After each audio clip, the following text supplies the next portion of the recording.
So we're going to talk today about ego, the good, the bad, how to use it effectively, why you need to look at it and become aware of it. So we've got a few things to look at today.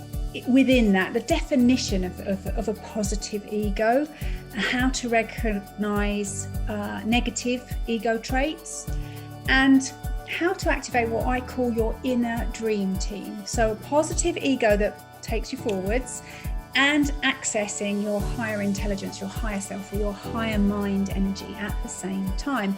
And I'm going to take you on a journey, a shamanic journey, that hopefully will help you to do that. So we've got quite a lot to get through today, so it might be a little bit of a longer live stream than we usually do. So what is ego? Well, we all have an ego, and it is the part of our inner world that gets us up out of bed in the morning and motivates us to get dressed and to get on with life. It is our innate survival system, telling us via our gut feeling when something is off and keeping us away from experiences that have historically not felt good. Our ego can lead our life through a need to be recognized. It can create a high achiever to cover up feelings of low esteem, and it can embed imposter syndrome, where achievements are not fully acknowledged or felt, or the opposite of that, which is Kruger-Dunning syndrome, where someone really overestimates their talents without evidence or experience. And I'm sure through your life, at some point, you will either recognize part of those things in yourself or have seen it in others. Now, as I've just said, other people's negative egos are easy to spot, especially if they have inflated ideas of their talents, if they push themselves forwards, hold court at discussions, and often ignore what others have to say. The extreme of negative ego is narcissism, when someone has a absolutely inflated sense of their own self-importance and a deep need for excessive attention and admiration. Now, that attention could be really negative attention, but they crave any sort of attention. Their narcissists will also often have troubled relationships and a deep lack of empathy for others. Now, as I said, this is the one end, the extreme end of negative ego traits. What do they evoke? Negative ego traits. They bring mistrust, disdain, disconnection, frustration, misunderstanding, and will close down free-flowing ideas. They'll close down negotiation, any learning and growth, and mutual respect and advocacy. So negative ego will shut anything positive down, and you'll end up in a combative experience. To fully understand and acknowledge our ego, we must first get to know ourselves and develop emotional awareness, personal development, so that our feelings of self-esteem are fostered within ourselves rather than defined by external gratification. So ego actually comes from a Latin word, the Latin word that means I. And when running in positive partnership with your higher self, your higher intelligence, your higher mind, whatever you call it, your inner true self, you will have a little bit of a dream team running. Your higher self, higher intelligence will be creating and innovating ideas from within you for your growth. And your positive ego will be focused on the ideas that are coming through and motivated to make them happen. So you can see that to have an ego is essential to our very existence. It is the driving force of our life. It's part of our human. And it can get a really bad rep in the spiritual community. Everybody talks about overcoming your ego. Yes, but how about utilizing your ego for positivity, for growth, and for greater good? If you want to make an impact on our world, if you want to make a difference, you're going to have to use your ego, because you're going to have to acknowledge to yourself that you're good enough to do this and that you matter. And in that, you share your message. And that comes from positive ego traits. So ego also is an expression of our identity and how we connect with other people and the outside world. And it only really becomes a negative force when it becomes overpowering, and it leads life. It leads because in the fear state. So it's forgotten and it's disconnected to who you really are, to your deeper meaning, to your true purpose, to your spiritual self, that higher intelligence of you. And that's when it doesn't work. If I was going to put it in a very simple sentence, a definition, which I'm sure you'll find if you search for it, is that ego is a person's self-esteem or self-importance. Now, it is governed 90% unconsciously. And there's the interesting bit. These unconscious drivers develop largely during childhood, from conception, if you like, all the way up to 21, when you the young adult will have an idea, a steady idea of who they are, of what they want to show up. And by its very nature, childhood, when our unconscious drivers are formed, these unconscious drivers push ego forwards. By its very nature, childhood is a time of immaturity. It's a time of often emotional difficulty and biased perception and vulnerability. You're vulnerable to those that look after you. And as ego is part of our inner survival mechanism, the fight, flight, and freeze reflex, it responds to fear. And a lot of the fear that you learned when you were a child is no longer relevant now. So it's kind of outdated, distorted fear that ego, negative ego, will be responding to in your adult life. Now, there's a really lovely story that was taught to me in my psychology training, which I'm going to share with you now. It comes from psychosynthesis, and one of my teachers in psychosynthesis shared this, and it's called The Lonely Soldier. And it tells the tale of a Japanese fighter pilot marooned on a desert island after having ejected from his burning plane in the Second World War. He'd been isolated on this desert island for some time, and in that time had set up defenses all around the island, ensuring that this island remained a Japanese territory. After all, he was occupying it, and he was fighting for the Japanese army, and he was continually defending it from the enemy. The thing was that the World War had long ended. But his beliefs, his thoughts, his behaviours and his actions had not caught up with the news of peace. He was living an outdated paradigm where the world was at war, and his patriotism, put my teeth in, his patriotism to his country was leading in that he needed to keep his country safe. But that was no longer the case. So this happens with our ego. It lives in often outdated paradigms of decisions and truths from long ago. And as the lonely soldier in the story was unaware, so too are we. The makeup of the beliefs that define our individual ego are unconscious. Becoming an observer, an internal observer of your own inner world, where you may have still your own lonely soldiers defending your inner island from an enemy that has long since left. Becoming aware, observing that within yourself will ensure that you maintain a balanced and healthy ego that will support your impact on the world, your aspirations for your life, your hopes and your dreams, as you get ideas of how to make those happen. So what I wanted to give you, so it's easy for you, is a list really of negative ego traits. Now, You probably will have a lot more, but I thought I'd just give you some so that you've got a starting point. You'll recognize a lot of them. Conceit. You know, my father was wonderful. He has a joke, and it was, I'm not conceited, I'm just perfect. and you can see how that was him being overconfident to overcome a low self-esteem, bless him.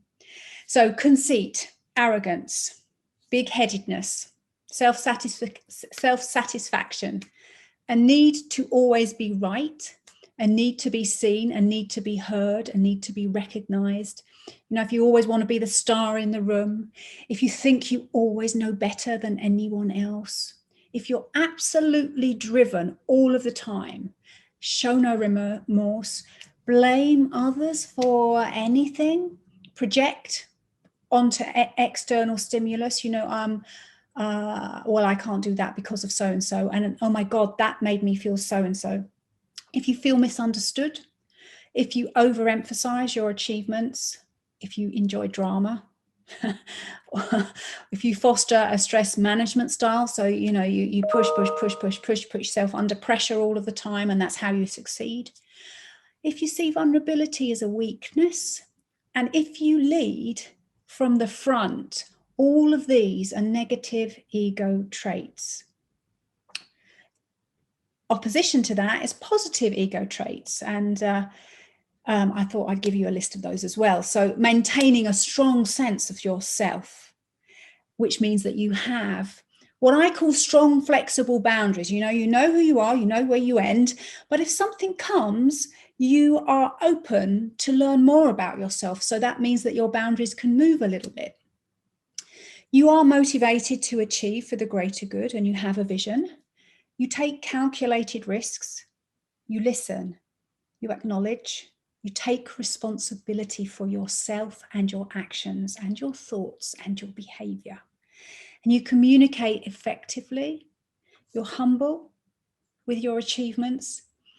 You support yourself and you support others. You firefight when necessary, but you don't set life up so that it's ablaze all the time. You see vulnerability as a strength. You negotiate.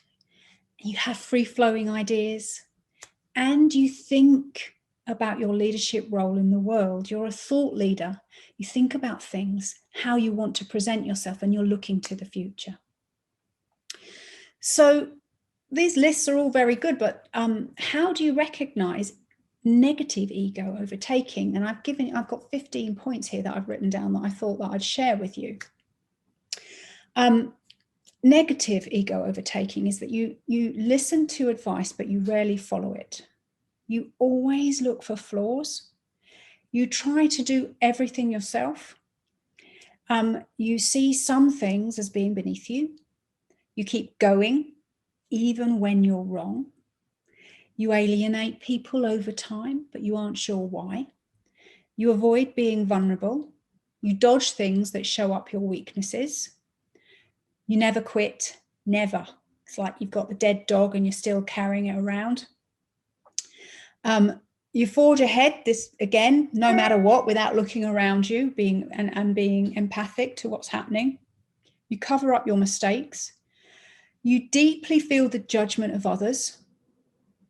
You tend to deny any emotional pain. You know, you're fine always. You project blame onto external situations and people, and you achieve with the need to receive external praise.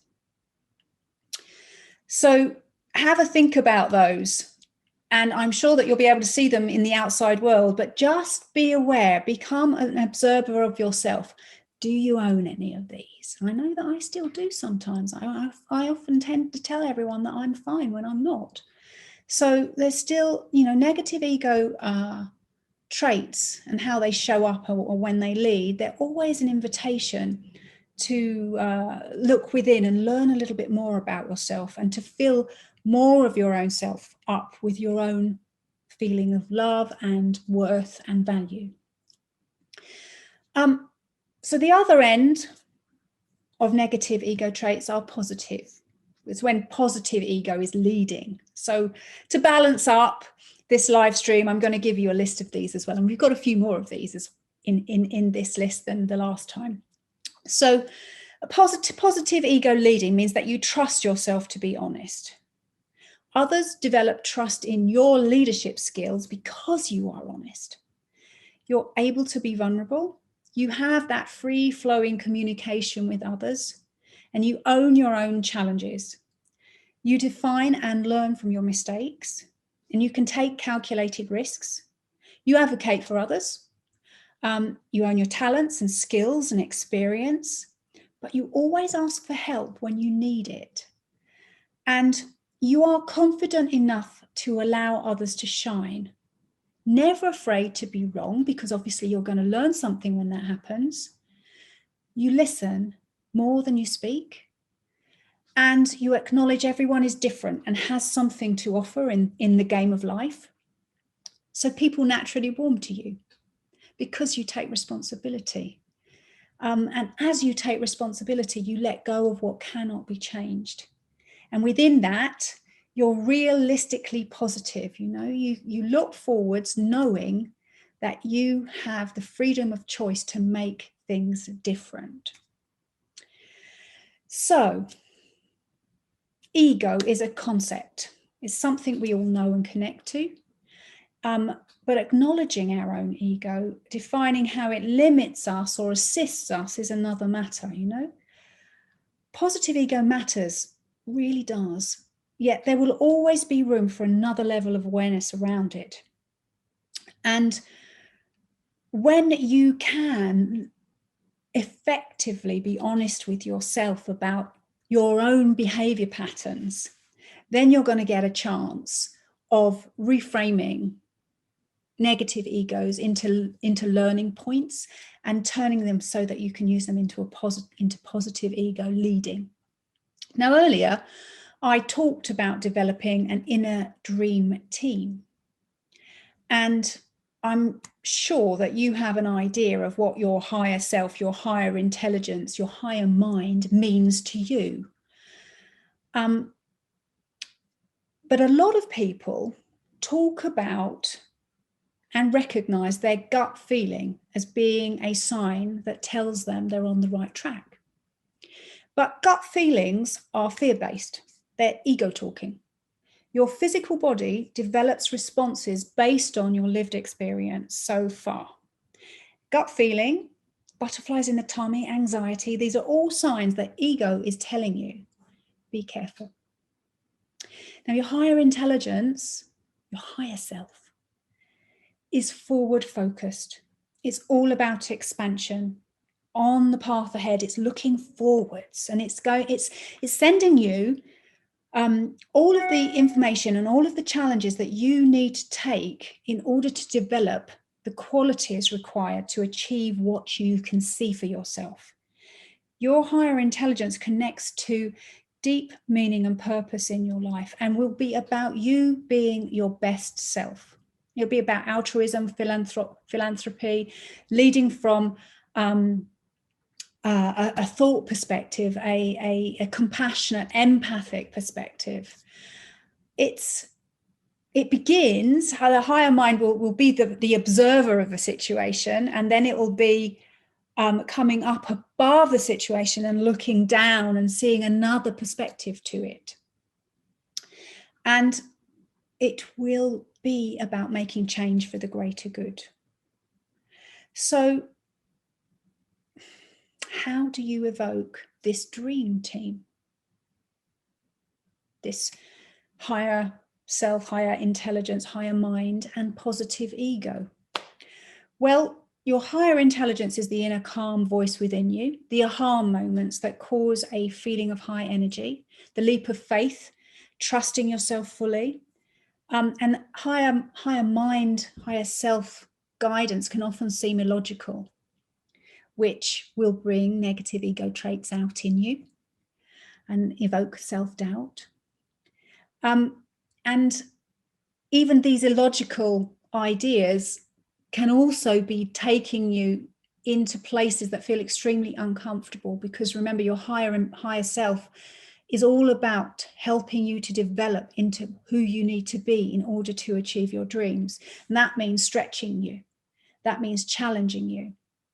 So, and as you do stretch, challenge, and change, your ego, negative ego, is going to do its best to stop these spiritual and personal evolutionary experiences from happening.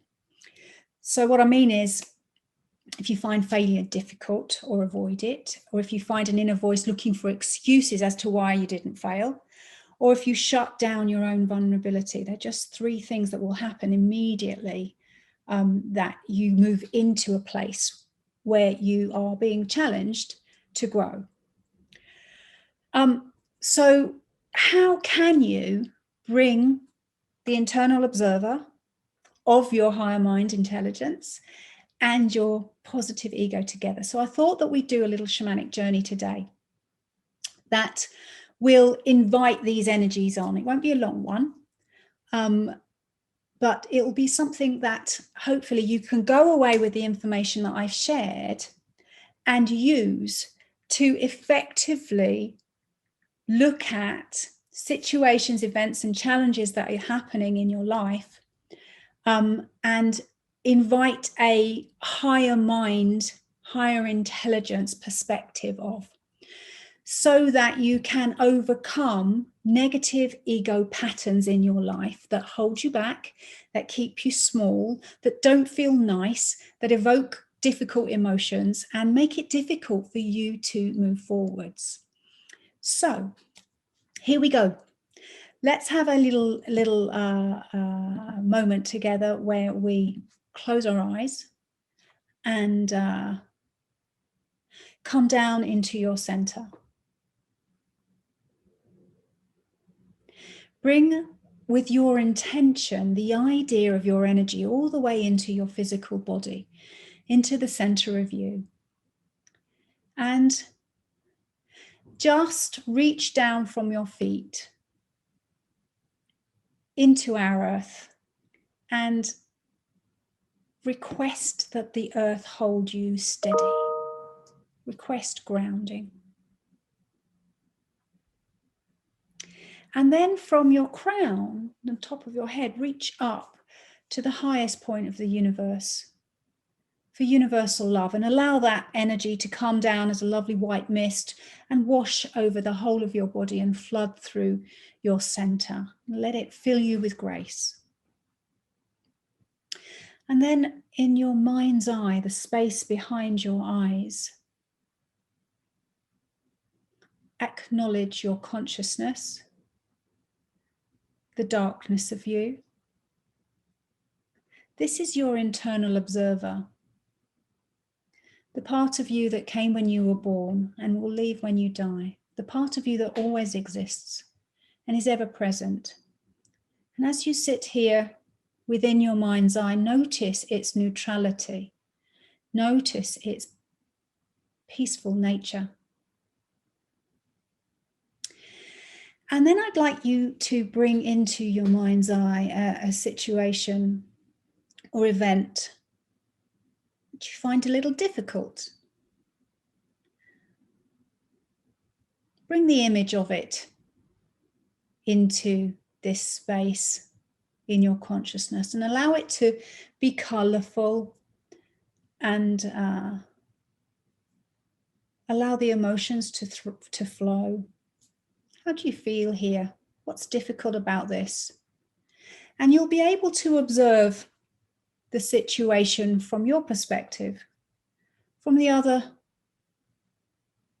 person's or the other people's perspective. And you'll be able to see a little bit of an energy of push and pull. Just acknowledge that and recognize it for the moment. And then pull yourself away, the part of you that you can see in the event, the situation or challenge. Bring yourself out of the energy of it and stand outside. And invite that part of you to connect with your inner observer. Your inner observer is your higher mind and your higher intelligence. It's the information from your higher self and ask yourself, what would my higher self do here? Accept whatever answer you're given. And if there's no answer right now, know without any doubt that you will be given the answer, either in your dream or in easy resolution in your living, waking time.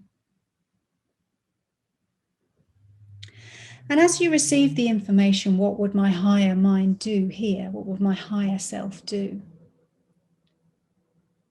Send that solution into the situation, the challenge, the event that you have here, that you're observing, and watch it transform. The energy changes, the power it has over you lessens, and you then take that part of you and step back into the situation, knowing that it has changed, knowing that you will receive information as to how to resolve it for the greater good. Obviously, when you do receive information, you must take action. Make the changes that you know are available to you because your higher mind has told you, has shared with you, has come through and shown you the way. So we just acknowledge the information. We thank the universe for showing us all that we need to. And the scene dissipates in our mind's eye. And once more, you're back in the darkness of you, acknowledging your own consciousness, feeling your feet on the floor and your body on the chair. And then coming back to this place and this time, when you're ready, opening your eyes. And that's a little process for you to use whenever you feel that you're in some sort of battle or struggle, or you need to win, all of which are negative ego overpowerments, if you like. So see how that journey can help you. Let me know in the comments if you enjoyed it and what came through for you. And go away and spend some time becoming aware of your negative ego traits and seeing if you can recognize them, acknowledge what they give you in the moment, and it'll usually be something to do with safety, and then see if you can reframe them into something positive. And then go and change your behavior so that your positive ego, connected with your higher intelligence, can be the dream team leading your life. I hope you've enjoyed that today. It's a lovely subject that I thoroughly enjoyed talking about. If you would like to know more about my work, then do please get in touch. Either DM me or find me at sarah@sarahnegus.com. Bye guys, I'll see you soon. Bye.